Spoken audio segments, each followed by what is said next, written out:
সমস্ত সিলসিলা বরহক সুন্নি আকীদার উপর। আমরা আকীদার মধ্যে সবাই কি এক। এখানে মির্জাকিল সিলসিলার বাইরে আছে, মির্জাকিলের হযরত, এরা বিশ্ববরেণ্য আল্লামা ছিলেন, মুহাদ্দিস ছিলেন। ইসমাইল দেহলভির তাকওয়াতুল ঈমানের খণ্ডন লিখেছেন। বাংলাদেশ থেকে একজন হযরতে আল্লামা মুখলিসুর রহমান মির্জাকিলি রহমতুল্লাহ আলাইহি, ফারসি ভাষায় শরহ সুদূর বেদাবি সুরুর, ফারসি ভাষায়।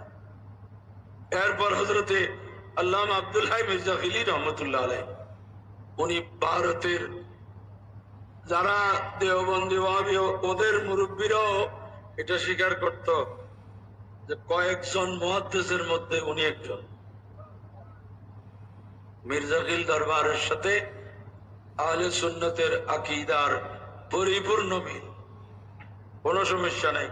আমাদের আকীদার মধ্যে যারা এক, আমরা সবাই এক।